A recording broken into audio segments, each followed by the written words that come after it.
Hello everyone, welcome back to our channel. आज हम करने वाले हैं excretory product and their elimination. अब देखो, जितने भी हमारी बॉडी में जितना भी प्रोसेस होता है, जितना भी मेटाबॉलिज्म होता है, तो वेस्ट प्रोडक्ट तो निकलता ही निकलता है। तो ये तो बहुत ही ज़्यादा इंपॉर्टेंट है कि वेस्ट प्रोडक्ट को जो है वो जल्दी से जल्दी हमारी बॉडी से बाहर निकाला जाए। अगर वो बॉडी में ही रह जाएंगे तो वो क्या करेंगे, जो अंदर के जो सेल हैं उनको डैमेज करना शुरू कर देंगे। क्लियर है? तो इसलिए उनको जो है वो बॉडी से रिमूव करना जो है वो बहुत ज़्यादा इंपॉर्टेंट है। तो इस प्रोसेस को हम लोग क्या बोलते हैं? एक्सक्रीशन। ठीक है, क्या बोलते हैं? एक्सक्रीशन बोलते हैं कि remove the body continuously remove these harmful substance through the process is known as excretion. तो एक्सक्रीशन ये वो प्रोसेस है जिससे रिमूव होता है हमारा नाइट्रोजिनस वेस्ट, जो कि आपके पास बॉडी को जिसकी जरूरत नहीं है। तो हमारे पास कौन कौन से मेटाबॉलिक वेस्ट प्रोडक्ट हैं? मेजर है हमारे पास अमोनिया, ठीक है, urea, uric acid, carbon dioxide, water और सम सॉल्ट है, जैसे सॉल्ट है, आयंस है, सोडियम है, पोटाशियम है, क्लोराइड है, फॉस्फेट है एंड सल्फेट है। क्लियर है? ये तो है कुछ आपके पास नाइट्रोजिनस वेस्ट। लेकिन हम इसमें से मेजर जो है नाइट्रोजिनस वेस्ट जो है वो 3 टाइप के हैं हमारे पास। कौन कौन से हैं? Ammonia, urea, uric acid. Okay, कौन कौन से हैं हमारे पास? Ammonia, urea and uric acid. Okay, ये हमारे पास किस तरीके से डिफर करते हैं? इनकी टॉक्सिसिटी यानी कि कितने हार्मफुल है हमारी बॉडी के लिए। वाटर रिक्वायरमेंट फॉर एक्सक्रीशन, कितना पानी जो है वो उनको रिमूव करने के लिए चाहिए। और कौन सा एनिमल जो है, type of animal that excrete them, कौन से एनिमल जो है वो उसको एक्सक्रीट आउट करेंगे। नेक्स्ट है, फर्स्ट है हमारे पास अमोनिया। ठीक है, अमोनिया जो होता है वो हाईली टॉक्सिक नाइट्रोजिनस वेस्ट होता है और इसको रिमूव करने के लिए लार्ज अमाउंट ऑफ वाटर जो है वो जरूरी चाहिए होता है। क्लियर है? तो जब लार्ज अमाउंट ऑफ वाटर चाहिए तो हम जो है, जो वो एनिमल जो है वो इसको एक्सक्रीट आउट करते हैं। नेक्स्ट है हमारे पास, ये मोस्टली जो होते हैं वो एक्वाटिक एनिमल जो है वो ही रिलीज करते हैं। इसके एग्जांपल है हमारे पास जो है बोनी फिश है, एक्वाटिक एम्फीबियन है, एक्वाटिक इंसेक्ट है। क्लियर है? इंपॉर्टेंट पॉइंट क्या है हमारे पास कि अमोनिया जो है ना वो डायरेक्टली डिफ्यूज हो जाता है हमारी बॉडी से या सरफेस से या गिल से। ओके, फिशेस वगैरह में। तो किडनी जो होता है वो बहुत कम रोल जो है वो इसमें प्ले करती है। क्लियर? नेक्स्ट वन है हमारे पास यूरिया। यूरिया क्या करता है आपके पास? ये लेस टॉक्सिक होता है और ये वो रिमूव करते हैं जो कि किस पे रहते हैं? लैंड पे रहते हैं। किस पे रहते हैं? लैंड पे रहते हैं आपके पास, ताकि क्योंकि कंजर्वेशन ऑफ वाटर जो है वो बहुत ज्यादा जरूरी हो जाता है। वो क्या करते हैं? They convert highly toxic ammonia जो है, अमोनिया को जो है वो यूरिया में कन्वर्ट कर देते हैं। किसमें? लीवर में। किसमें कर देते हैं? लीवर में जो है वो हाईली टॉक्सिक यूरिया अमोनिया को जो है वो यूरिया में कन्वर्ट कर देते हैं। ठीक है, तो क्योंकि जो आपके पास यूरिया जो है वो लेस टॉक्सिक है according as compare to ammonia. Clear है?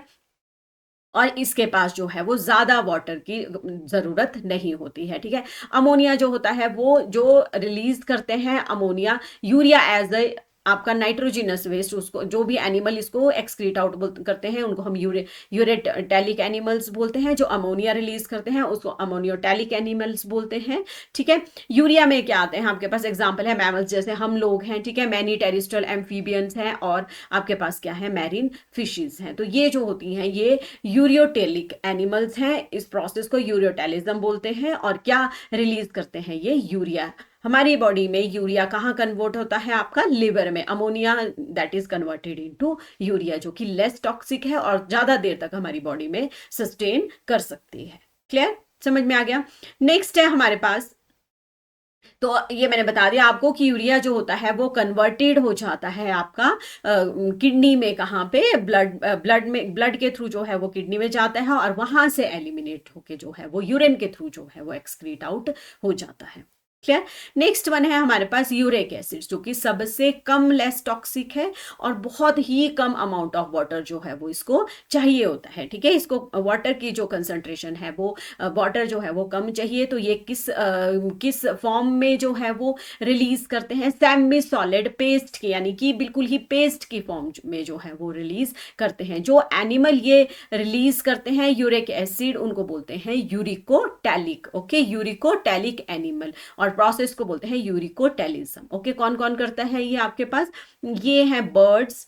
ठीक है, birds, reptiles, insect and land snails, ये यूरिक एसिड जो है वो रिलीज करते हैं। क्लियर। ये मैंने छोटा सा टेबल बना के दिया है आपके पास कि नाइट्रोजनस वेस्ट कौन कौन से हैं, अमोनिया है, यूरिया है, यूरिक एसिड है, और टॉक्सिसिटी है हमारे पास, यानी कि ये हाईली टॉक्सिक, सबसे ज्यादा टॉक्सिक है, ये मॉडरेट है, ज्यादा टॉक्सिक नहीं होता है, हमारी बॉडी ये थोड़ी देर के लिए सस्टेन कर लेती है, ठीक है। और आपके पास यूरिक एसिड जो है वो सबसे कम जो है वो टॉक्सिक है। आपके पास वाटर रिक्वायरमेंट क्या होती है, इसके पास मैक्सिमम है, इसके पास मॉडरेट चाहिए होती है यूरिया में, और यूरिक एसिड में मिनिमम चाहिए होती है।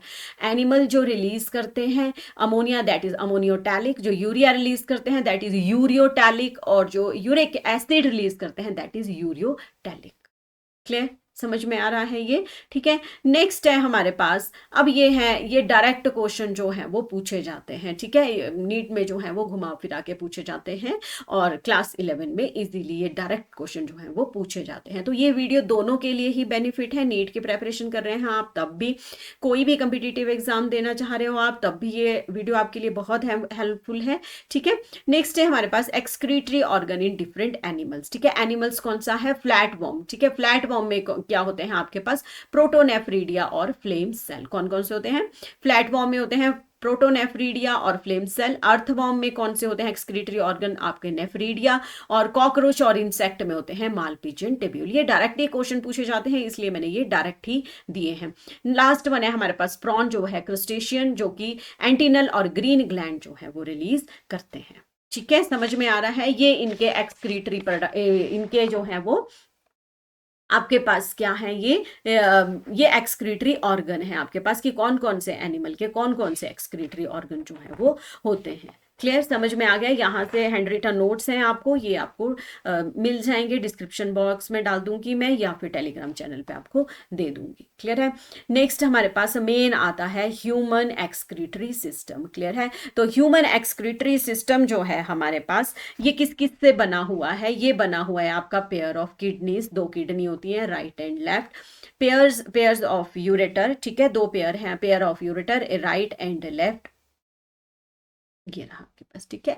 पेयर ऑफ यूरेटर है, that is right and left. Next one है हमारे पास यूरिनरी ब्लैडर, ठीक है। यूरिनरी ब्लैडर जो है ये आपके पास, ये रहा यूरिनरी ब्लैडर। क्लियर है, यूरिनरी ब्लैडर जहां यूरिन थोड़ी टाइम के लिए स्टोर होता है। नेक्स्ट वन इज यूरेथ्रा, जहां से यूरिन जो है वो बाहर एक्सक्रीट आउट हो जाता है। तो ये फ्लो बताया मैंने, किडनी से ureter, urinary bladder, urethra and outside the body.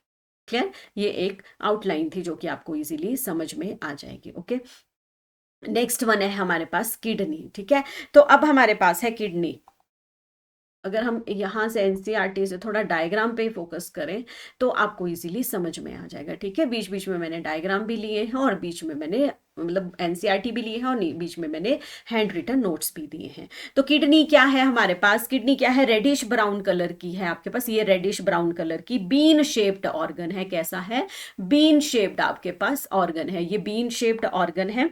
और ये एब्डोमेन के डॉर्सल वॉल के पास जो है वो लास्ट, डॉर्सल वॉल के पास लास्ट थोरेसिक और थर्ड लुम्बर वर्टिब्रे के बीच में प्रेजेंट होती है। क्लियर है, कहाँ पे प्रेजेंट होती है ये प्रेजेंट होती है आपके पास, कहाँ पे प्रेजेंट है ये, last thoracic third limber vertebrae के बीच में, जो थोरेसिक और थर्ड लुम्बर वर्टिब्रे के बीच में ये प्रेजेंट होता है आपके पास। क्लियर है।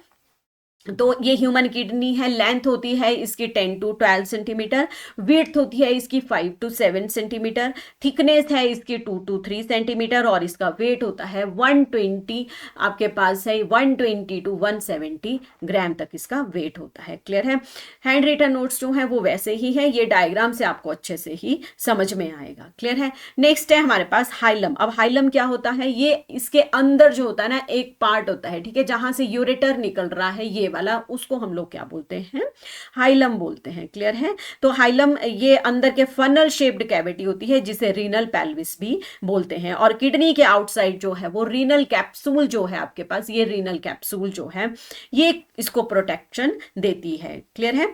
किडनी के अंदर दो रीजन होते हैं आपके पास, एक आउटर होता है, एक इनर होता है। दिख रहा है आपको, आउटर एंड इनर, ठीक है।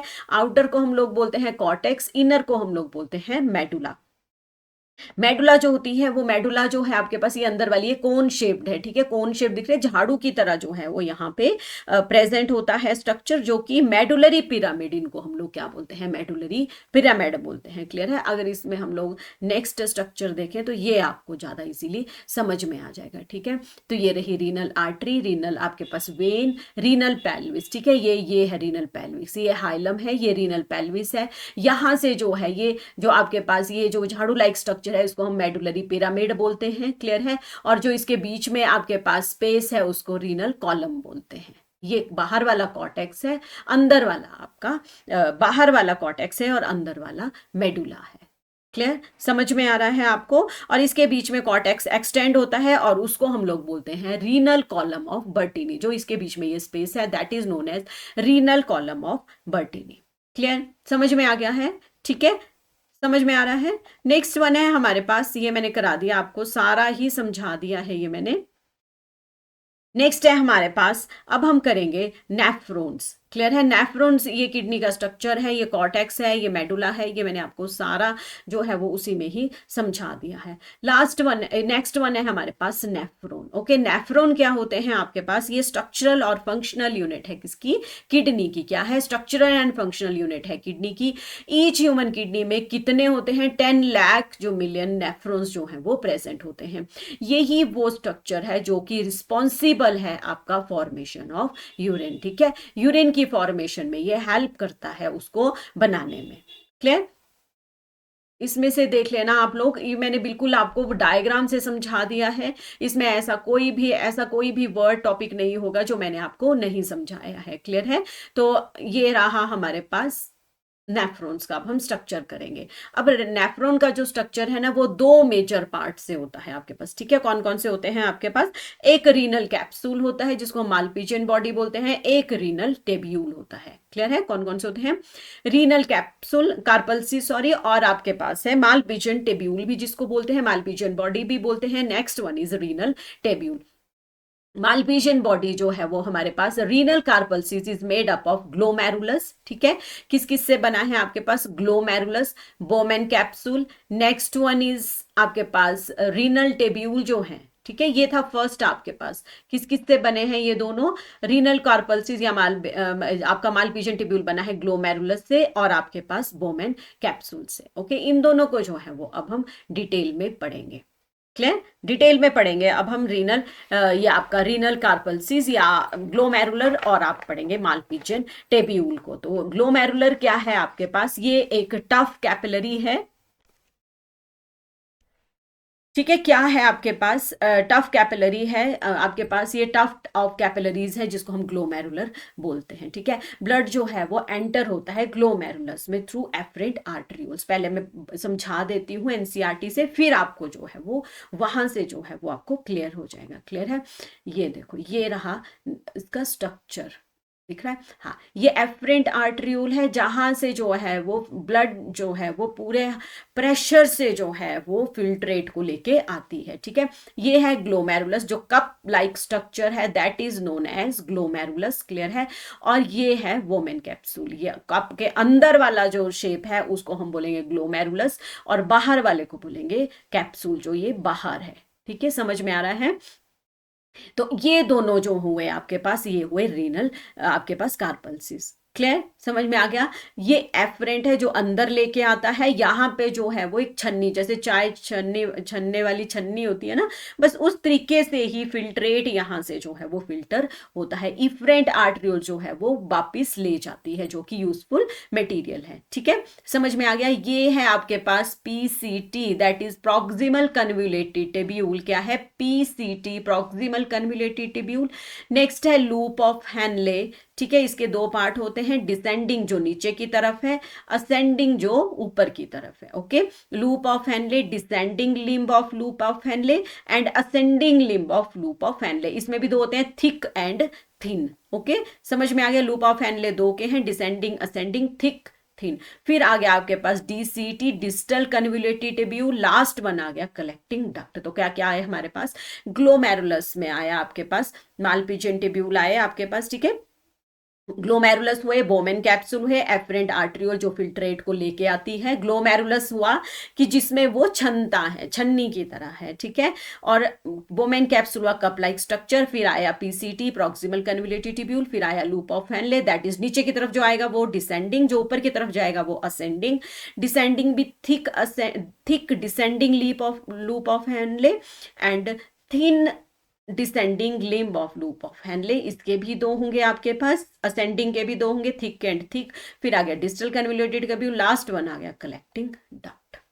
तो ये है पूरा पार्ट जो है वो मैंने आपको बता दिया है कि this is known as nephron. Okay, अगर हम इसको, ये रहा आपके पास, ठीक है, इसमें पूरा जो है वो डिटेल में दिया हुआ है मैंने कि ब्लड जो है वो एंटर होता है ग्लोमेरुलस के थ्रू और एफरेंट आर्टरियोल में, ठीक है। ब्लड जो होता है वो ग्लोमेरुलस में इफरेंट आर्टरियोल के थ्रू बाहर निकल जाता है। क्लियर।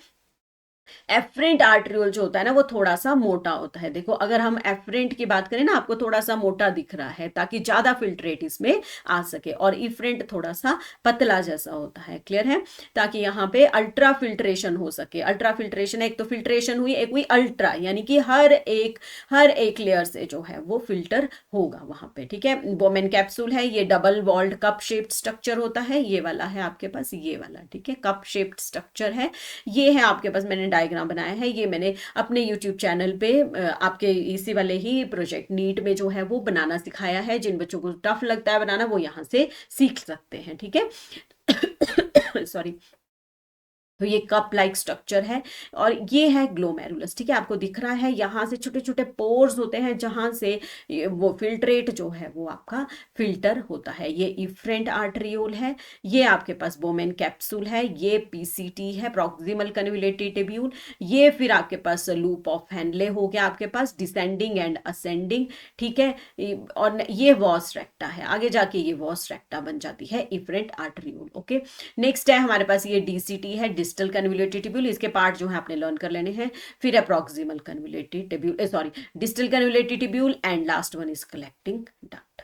ओके, नेक्स्ट है हमारे पास रीनल टेब्यूल के बता दिए मैंने आपको, पीसीटी लूप ऑफ हेनले के बता दिया, असेंडिंग और डिसेंडिंग लिम्ब। हाँ, इसमें एक और भी है आपके पास कि जब हम इसको डिटेल में पढ़ेंगे ना तो आपको अच्छे से समझ में आ जाएगा। डिसेंडिंग लिम्ब क्या होता है ना, help in concentration of यूरेन, help करता है, क्योंकि कुछ ऐसे पार्ट हैं जैसे डिसेंडिंग लिम्ब है आपका, वो परमिएबल होता है वाटर के लिए। किसके लिए परमिएबल है? वाटर के लिए। और जो असेंडिंग लिम्ब है वो इम्परमिएबल टू वाटर है और एब्जॉर्ब करता है, रीएब्जॉर्ब करता है सॉल्ट, यानी NaCl जो है वो रीएब्जॉर्ब करता है। ये बहुत इंपॉर्टेंट है कि कौन सा लिम्ब जो है वो परमिएबल है, कौन सा लिम्ब जो है वो इम्परमिएबल है। ओके, फिर आ गया डिस्टल कन्वोल्यूटेड ट्यूब्यूल, जहां पे सेलेक्टिव रीएब्जॉर्प्शन एंड सेक्रीशन जो है वो वहां पे होती है। ये क्या मेंटेन करता है? आयनिक बैलेंस और पीएच को भी मेंटेन करता है। और लास्ट वन है कलेक्टिंग डक्ट, तो उसमें क्या होते हैं, बहुत सारे नेफ्रॉन्स जो हैं वो वहां पे जो यूरिन जो है वो कंसंट्रेटेड यूरिन जो है वो वहां पे लेके आता है और वहां पे ज्वाइन करता है और यूरिन को जो है वो रीनल पेल्विस तक ले जाता है। और फाइनली कंसंट्रेशन ऑफ यूरिन जो है वो यहाँ पे होती है। यहाँ पे यूरिन जो है वो हार्मोन रिलीज करता है, ADH, that is anti diuretic hormone. ये डिटेल में अभी हम पढ़ेंगे। ओके, फिर है पेरिटेब्यूलर कैपिलरी, जो इफरेंट आर्टरियोल्स था हमने अभी पढ़ा था, ठीक है। एफरेंट था और इफरेंट था, वो नेटवर्क ऑफ पेरिटेब्यूलर कैपिलरीज बनाता है रीनल टेब्यूल के थ्रू, रीनल टेब्यूल के पास, ताकि कोई भी एसेंशियल न्यूट्रिएंट, कोई भी जरूरी जो न्यूट्रिएंट है वो बाहर ना जा सके, न्यूट्रिएंट सॉल्ट कोई भी बाहर ना जा सके। क्लियर है? तो ये रीएब्सॉर्ब करने में हेल्प करते हैं। वॉस रेक्टा है, जक्स्टा मेडुलरी नेफ्रॉन जो होते हैं ये भी अभी हम पढ़ेंगे। तो इफरेंट आर्टरियोल जो है वो वॉस रेक्टा बनाते हैं और वो भी हेल्प करते हैं मेडुलरी ऑस्मोटिक ग्रेडियंट में। जब हम काउंटर करंट मैकेनिज्म पढ़ेंगे तब इसका रोल जो है वो आपको समझ में आ जाएगा। ओके, तो ये प्ले इंपॉर्टेंट रोल करता है किसमें? फॉर्मेशन ऑफ कंसंट्रेटेड यूरिन बनाने में।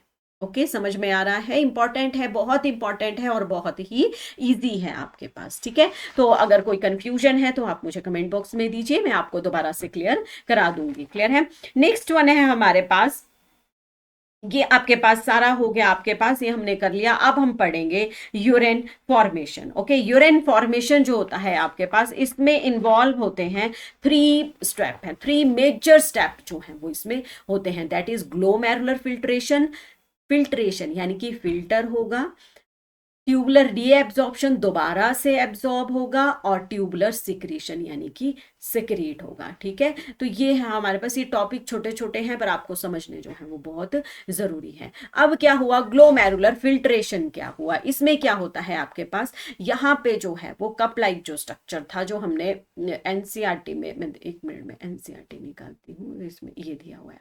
ठीक है, तो ये है आपके पास ग्लोमेरुलर फिल्ट्रेशन यहाँ पे होती है। ठीक है, ये एफरेंट ए से ओके, एफरेंट आर्ट्रियोल्स जो होता है ना, ये हाई प्रेशर से जो है वो, हाई प्रेशर से जो है वो फिल्ट्रेट इसमें आएगा। ये है देखो छन्नी टाइप है। ठीक है, तो इसमें जो है छोटे छोटे पोर होंगे और जो इस साइज से छोटे होंगे वो नीचे चले जाएंगे और जो इस साइज से बड़े होंगे वो दोबारा से एफरेंट आर्ट्रियोल में ही वापिस चले जाते हैं। क्लियर, समझ में आ रहा है। तो इसमें से हमारे पास ये रहा वोमेन कैप्सूल और ये फिर नीचे को PCT, that is proximal convoluted tubule. तो यहाँ पे कौन सा प्रेशर होता है, हाइड्रोस्टेटिक प्रेशर। कौन सा प्रेशर है, हाइड्रोस्टेटिक, ये आपके पास प्रेशर। तो फिल्ट्रेट जो होता है वो ग्लोमेरुलर के थ्रू फिल्टर होता है और कहाँ चला जाता है, वोमेन कैप्सूल में चला जाता है।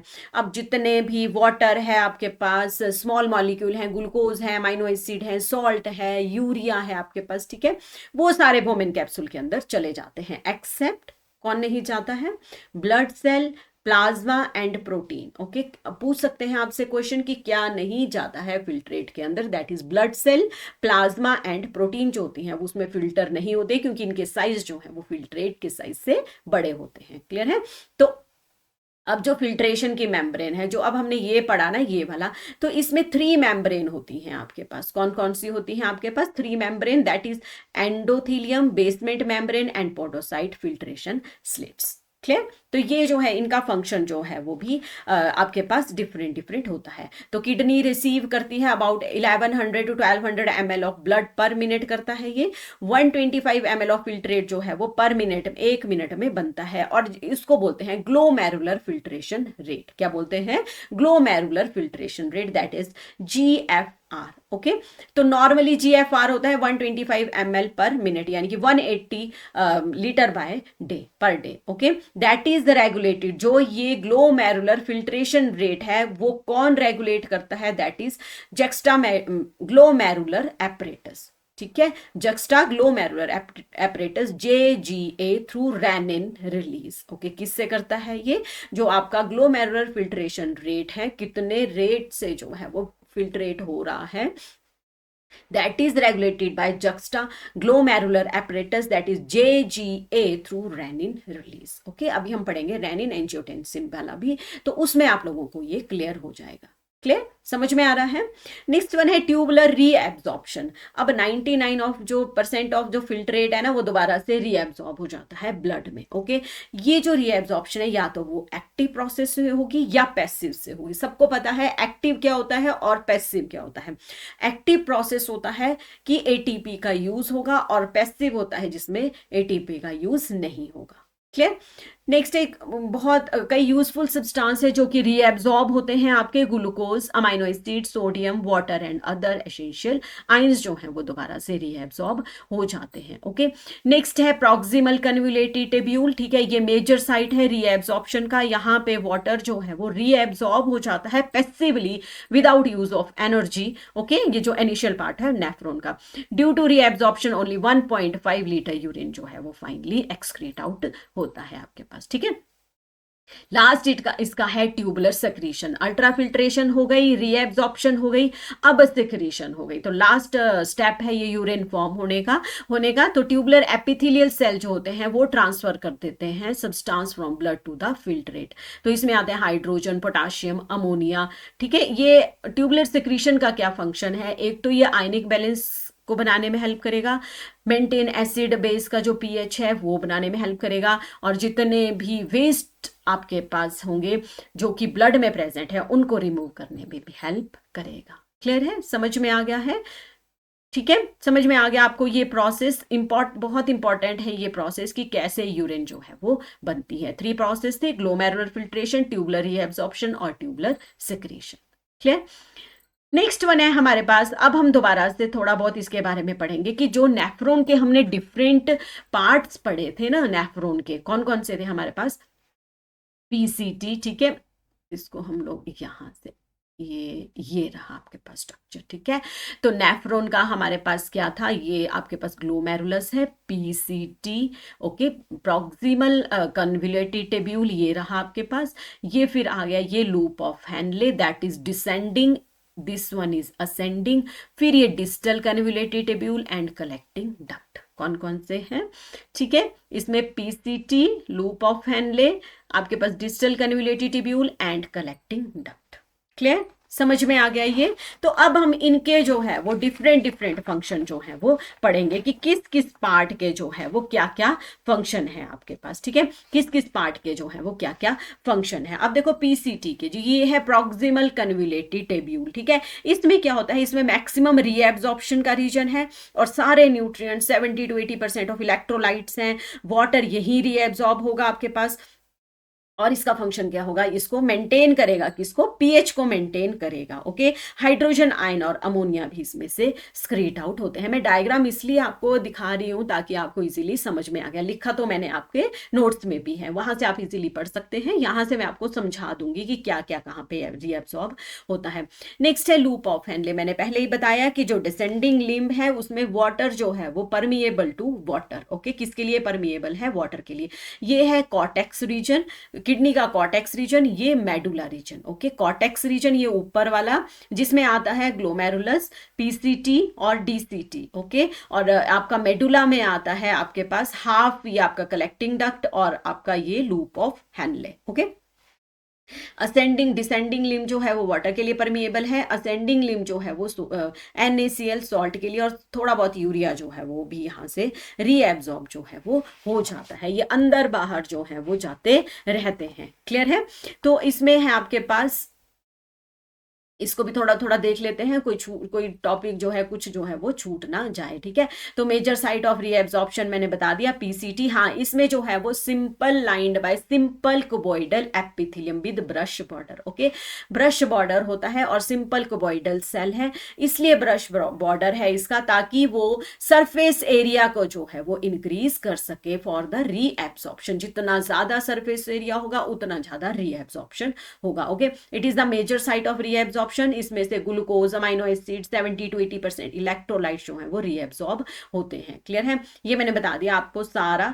नेक्स्ट है loop of Henle, hair pin structure होता है। डिसेंडिंग लिम्ब जो होता है वो हाईली परमिएबल होता है वाटर के लिए और इम्परमिएबल होता है इलेक्ट्रोलाइट्स के लिए। और वाटर यहाँ मूव करता है process of osmosis from high concentration to lower concentration. और फिल्ट्रेट, ये बहुत इंपॉर्टेंट है आपके लिए, filtrate become more concentrated, okay. Water बाहर निकल जाएगा तो that is known as hypertonic urine. तो कोई बार क्वेश्चन पूछा जाता है कि descending limb of loop of Henle से कौन सा यूरिन जो है वो रिलीज होता है, दैट इज हाइपरटोनिक, ओके। कौन सा होता है, हाइपरटोनिक। नेक्स्ट है असेंडिंग लिम्ब, जो कि इम्परमिएबल है वाटर के लिए लेकिन परमिएबल है आपका इलेक्ट्रोलाइट्स के लिए। सोडियम और क्लोराइड आयन जो है वो मूव आउट हो जाते हैं पैसिवली, ओके। तो फिल्ट्रेट बन जाता है dilute, that is hypotonic. Clear है, ये वर्ड है, ये आपको पेपर में पूछ सकते हैं।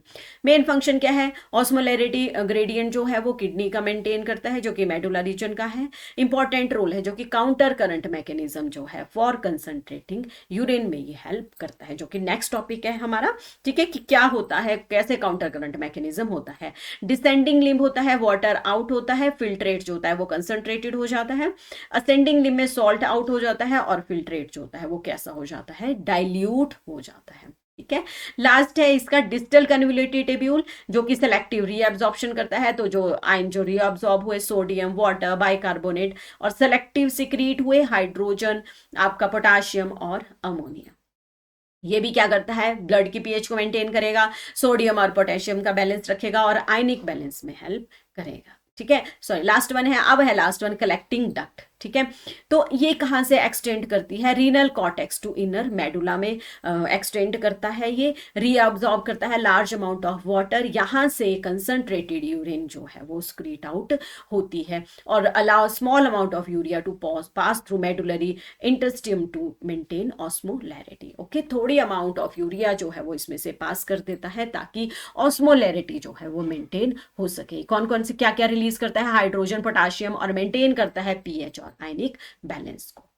क्लियर है। तो अब यूरिन जो है आपके पास कंसंट्रेटेड यूरिन बन चुका है, कलेक्टिंग डक्ट से वो रीनल पेल्विस में जाएगा, वहां से यूरेटर में, फिर यूरिनरी ब्लैडर में, यूरिनरी ब्लैडर से यूरेथ्रा में, और आउटसाइड द बॉडी जो है वो निकल जाएगा। तो इस तरीके से जो है वो कंसंट्रेटेड यूरिन जो है वो हमारी बॉडी से बाहर निकल गया है।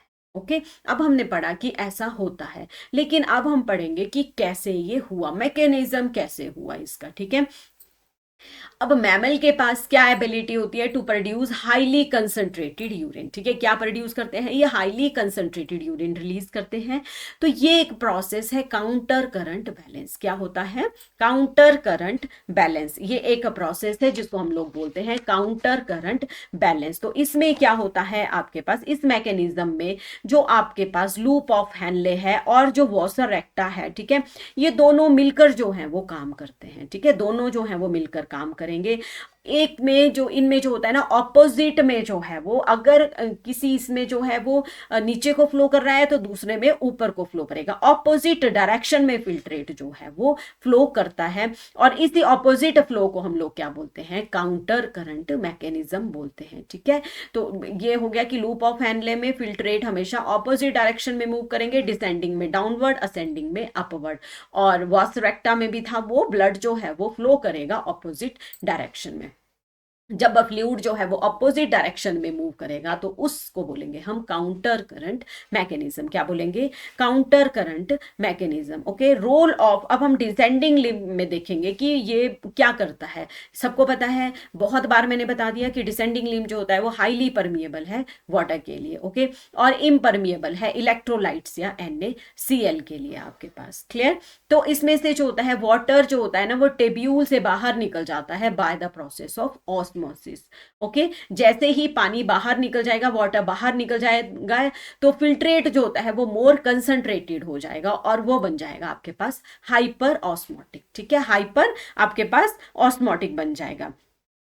और डिसेंडिंग लिम्ब जो होता है वो वाटर बाहर निकालता है और फिल्ट्रेट जो है वो हाईली कंसंट्रेटेड बन जाता है। ये मैंने आपको समझा दिया कि कैसे कैसे जो है वो प्रोसेस होता है। क्लियर है, ये आपके पास ग्लोमेरुलस है, ये PCT है, DCT है आपके पास, कॉर्टेक्स, मेडुला, और ये आपके पास, ये मैंने अभी पहले भी समझा दिया आपको। तो इस तरीके से रीएब्जॉर्प्शन और सिक्रीशन ऑफ मेजर सब्सटेंस जो है वो डिफरेंट पार्ट जो है वो नेफ्रॉन के होता है आपके पास। ठीक है, असेंडिंग डिसेंडिंग का हो गया, असेंडिंग में वो इम्परमिएबल है वाटर को लेकिन परमिएबल है सॉल्ट को। ठीक है, वहां से जो है वो एक्टिवली ट्रांसपोर्ट हो जाते हैं आपके पास। एक्टिवली का क्या मतलब है कि use of ATP। Okay, medullary interstitial fluid में चले जाते हैं, स्पेशली इन थिक असेंडिंग में। ठीक है, वाटर जो है वो वहां से लीव कैन नॉट लीव और द फिल्ट्रेट बिकम डाइल्यूट, और फिल्ट्रेट बन जाता है dilute, that is hyper osmotic. Ascending limb में सॉल्ट आउट होते हैं और फिल्ट्रेट जो है वो डाइल्यूट हो जाता है। अब हमको तो पता है कि हमारा तो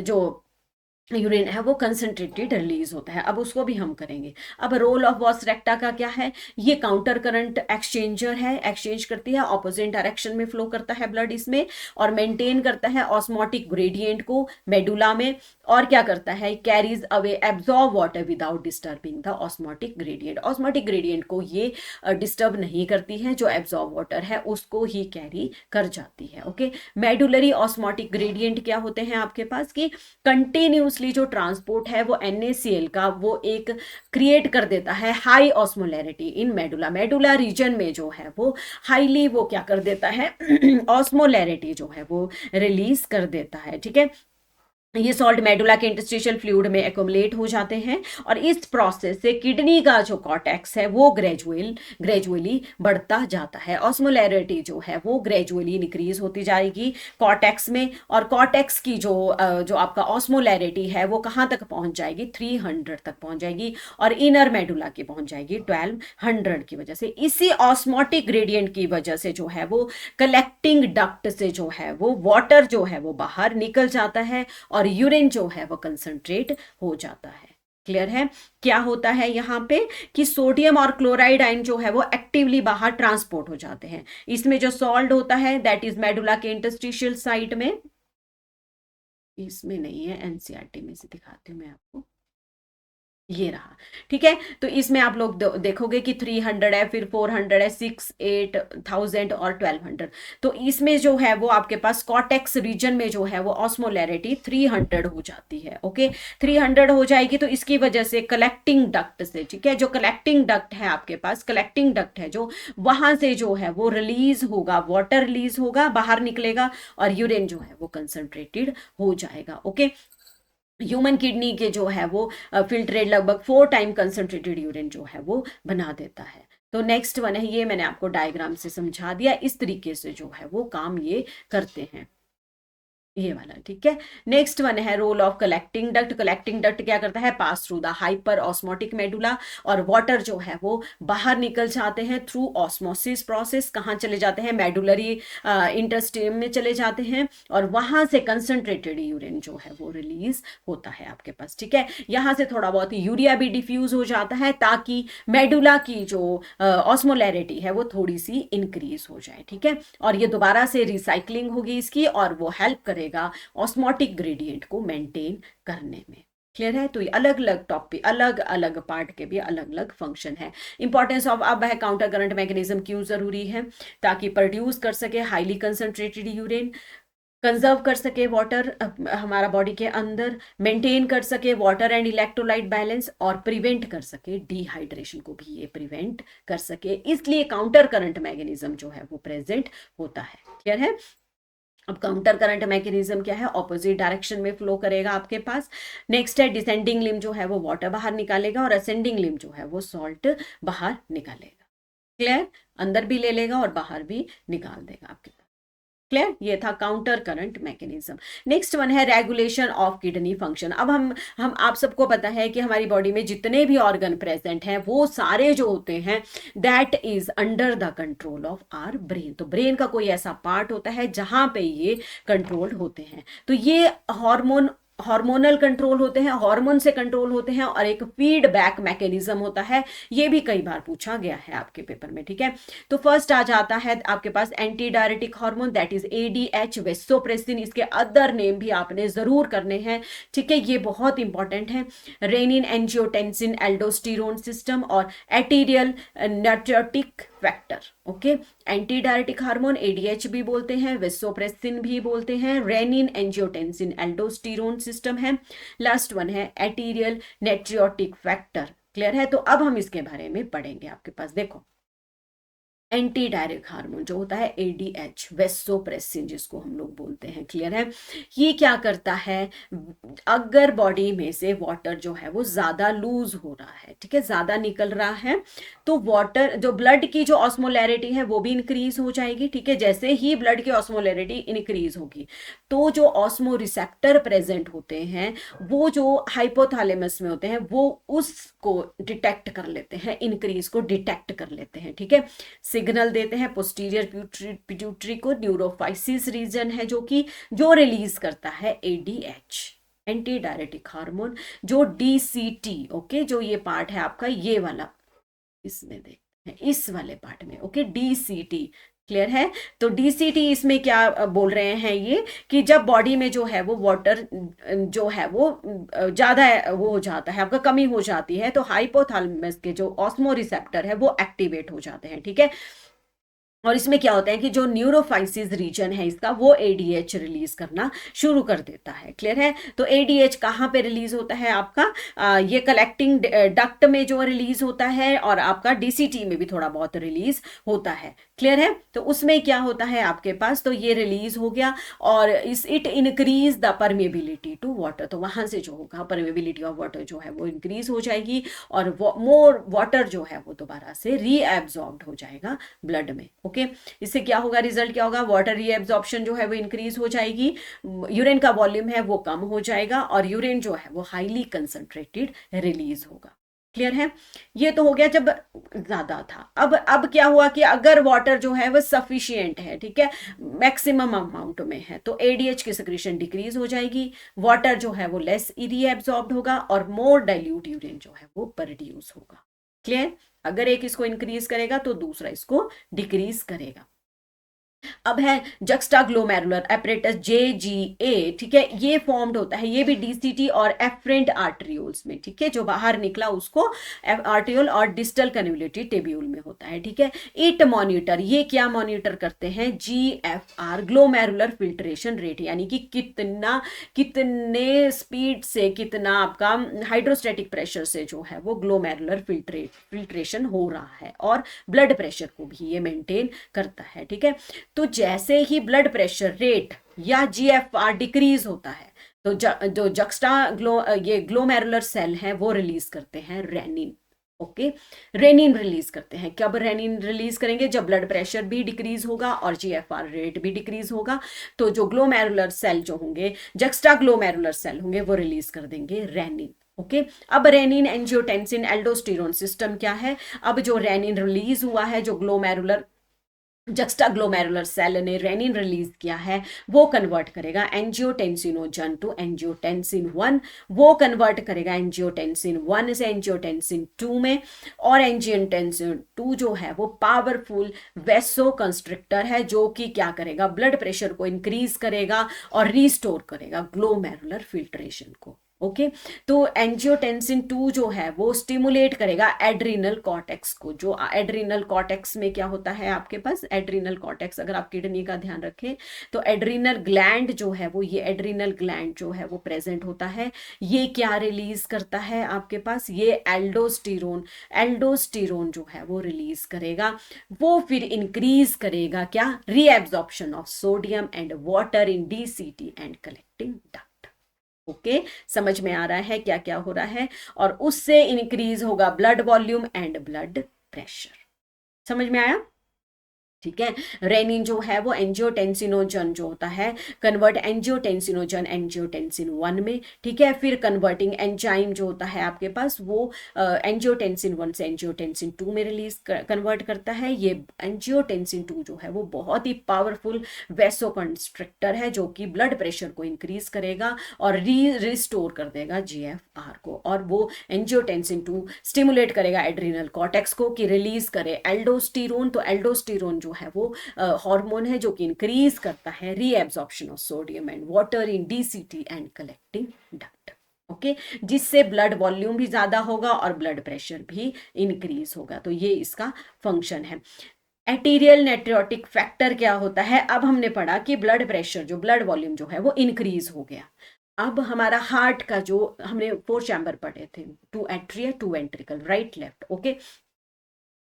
एट्रिया ऑफ हार्ट जो होगा वो रिलीज करेगा ANF, और वो करेगा वेसो डायलेशन, जहां से डिक्रीज होगा सोडियम और वाटर की रीएब्जॉर्प्शन, और डिक्रीज करेगा सोडियम और वाटर का loss in the urine, okay. तो अगर रेनिन एंजियोटेंसिन जो है वो इंक्रीज करता है, तो ANF उसको अपोज करेगा और वो उसको डिक्रीज करेगा और ब्लड प्रेशर को डिक्रीज करेगा, ओके।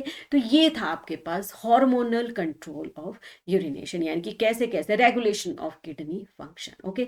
फिर है हमारे पास नेक्स्ट टॉपिक है हमारे पास मैच्यूरेशन। इस प्रोसेस में क्या होता है कि ये रिलीज है यूरिन का फ्रॉम द यूरिनरी ब्लैडर, उस प्रोसेस को हम बोलते हैं मैच्यूरेशन, ओके।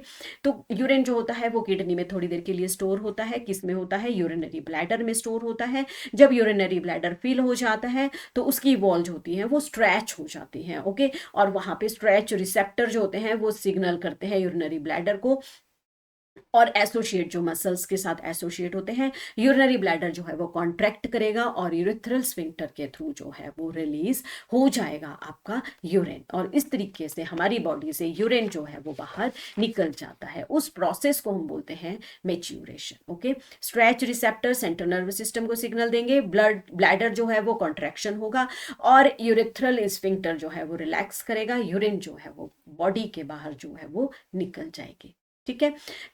नेक्स्ट है हमारे पास यूरिन। अब हमारे पास एक हेल्दी एडल्ट कितना आपके पास यूरिन रिलीज करता है, 1 to 1.5 लीटर पर डे जो है वो एक्सक्रीट आउट होता है। ये हाईली एसिडिक होता है, इसकी pH 6, ये आपने याद कर लेना है, ओके। हाईली एसिडिक होता है, pH इसकी 6 होती है, इसमें water, nitrogenous waste, ion, electrolytes और कुछ डिजॉल्व सब्सटेंस जो है वो रिलीज होते हैं। About 20 to 30 gram of urea जो है वो एक्सक्रीट आउट होता है इसमें नॉर्मल कंडीशन में। अगर इससे ज्यादा होता है, जैसे डायबिटीज में है, ठीक है, तो शुगर उनमें दिखती है और उसमें जितने भी डिसऑर्डर हैं वो हम यूरिन के थ्रू जो है वो डिटेक्ट कर लेते हैं। नेक्स्ट है रोल ऑफ अदर ऑर्गन, ठीक है। अब किडनी ही नहीं और भी बहुत सारे ऑर्गन हैं जो कि एक्सक्रीशन में हेल्प करते हैं, जैसे लंग्स हैं जो कि कार्बन डाइऑक्साइड को बाहर निकाल रहे हैं, वाटर वेपर को भी एक्सक्रीट आउट कर रहे हैं, स्किन से वाटर है, ठीक है, जैसे स्वेटिंग होती है तो सॉल्टी हो जाती है तो NaCl भी रिलीज होता है, और कुछ अमाउंट ऑफ यूरिया भी यहाँ से स्वेटिंग के थ्रू जो है वो रिलीज होता है। सेबेशियस ग्लैंड जो होते हैं वो एलिमिनेट करते हैं लिपिड सॉल्युबल सब्सटेंस को, कुछ स्टीरॉइड को, कुछ हाइड्रोकार्बन को। एक बहुत इंपॉर्टेंट है लीवर। लीवर भी बहुत इंपॉर्टेंट रोल प्ले करता है एक्सक्रीशन में, एलिमिनेट रिमूव करता है कुछ मेटाबॉलिक वेस्ट को, कन्वर्ट करता है अमोनिया को यूरिया में, और बाइल के थ्रू जो बाइल सॉल्ट जो है वो उसके थ्रू भी वो एक्सक्रीट आउट करते हैं। क्लियर। लास्ट टॉपिक बच गया हमारे पास, डिसऑर्डर आपने कभी भी नहीं मिस करने हैं। Disorder of excretory system, uraemia. Okay, uraemia क्या होता है आपका, जो किडनी जो है ना वो प्रॉपरली जब काम नहीं करती है, ठीक है, तो क्या होता है कि वो बॉडी में एकोमुलेट होने लग जाती है, नाइट्रोजिनस वेस्ट जो होते हैं वो एकोमुलेट हो जाते हैं शुरू। उस कंडीशन को हम यूरेमिया बोलते हैं। क्या बोलते हैं? यूरेमिया बोलते हैं। हीमोडायलिसिस। ओके, हीमोडायलिसिस ये क्या होता है कि ये ऐसे पेशेंट में होता है ना जिसकी जो किडनी जो है ना वो फेल हो चुकी है, ओके, काम नहीं करती है, तो ब्लड को जो है वो आर्टिफिशियल किडनी के मशीन के थ्रू जो है वो फिल्टर किया जाता है आपके पास। इस प्रोसेस को हीमोडायलिसिस बोलते हैं। क्या बोलते हैं हम? डायलिसिस बोलते हैं। और इस मशीन में क्या होता है, ब्लड से जो है वो नाइट्रोजिनस वेस्ट जो है वो रिमूव किए जाते हैं और प्योरीफाइड ब्लड जो है वो दोबारा से आपकी बॉडी में डाल दिए जाते हैं। क्लियर है? तो उस प्रोसेस को हम लोग बोलते हैं हीमोडायलिसिस। क्लियर। नेक्स्ट वन है किडनी ट्रांसप्लांटेशन, यानी कि किडनी जो है वो आपका मतलब फेल हो चुका है, वो काम नहीं करता है, कुछ भी काम नहीं करता है, तो उस सिचुएशन में हम उसकी किडनी ट्रांसप्लांट कर देते हैं। Okay, and stage renal disorder है, ESRD, and stage renal disorder है। तो क्या होता है, एक हेल्दी मतलब हमको डोनर मिल जाता है, ठीक है, जिसकी किडनी हेल्दी होगी, वो पेशेंट के टिश्यू के साथ अगर मैच कर जाएगी तो क्या होगा कि वो अच्छे से काम करना जो है वो आपका शुरू कर देगी। तो उसको हम लोग बोलते हैं किडनी ट्रांसप्लांटेशन। ओके, नेक्स्ट है रीनल कैनकुलाई। उसमें क्या होता है, किडनी स्टोन जिनको हम बोलते हैं, कैल्शियम ऑक्सलेट। ये स्पेलिंग आप लोगों ने ठीक कर लेनी है, OXILATE, ऑक्सलेट, एल कर लेना इसको, ठीक है। ऑक्सलेट बहुत क्वेश्चन पूछा जाता है, डायरेक्टली भी पूछा जाता है कि किडनी का stone, that is calcium oxalate. तो इसमें क्या होते हैं कि थोड़ा थोड़ा सॉल्ट जो है ना क्रिस्टलाइन या प्रेसिपिटेट होने लग जाता है, किडनी में जमा होने लग जाता है। आपने सुना भी होगा कि किडनी स्टोन। ओके, तो वो क्या करता है, फिर वो किडनी का साइज बड़ा हो जाता है, उसका सॉल्ट का साइज जो है वो बड़ा हो जाता है स्टोन का, फिर वो किडनी यूरेटर में फंस जाता है, ट्रैक में फंस जाएगा और वहां से सीवियर पेन होगी। क्लियर है? या तो फिर वहां से ऑपरेट करना पड़ेगा या फिर उसके बहुत सारे मेथड्स होते हैं, वहां से रिमूव कर देते हैं। क्लियर। लास्ट वन है आपके पास ग्लोमेरुलोनेफ्रिटिस। ठीक है, ग्लोमेरुलोनेफ्रिटिस क्या होता है कि इन्फ्लेमेशन ऑफ ग्लोमेरुला, यानी कि ग्लोमेरुलस में जो है वो प्रॉपर काम नहीं करता है, तो उसमें जो होता है वो फिल्ट्रेशन जो है वो किडनी नहीं कर पाती है। तो this is all about human kidney. उसका कैसे हमने पूरे प्रोसेस पढ़े, नेफ्रॉन का, काउंटर करंट मैकेनिज्म, और आपका डिसऑर्डर पढ़े हमने, हार्मोनल कंट्रोल पढ़ा हमने, न्यूरल कंट्रोल पढ़ा, कैसे हमारा जो ब्रेन है वो उसको कंट्रोल करता है। ठीक है, वीडियो अगर अच्छा लगा हो तो लाइक शेयर और सब्सक्राइब कीजिए, अपने दोस्तों के साथ शेयर कीजिए, ताकि मैं आपके साथ जो है वो नए नए वीडियो जो है वो लेके आऊं। मिलते हैं नेक्स्ट वीडियो में। Till then bye, take care, thank you for watching.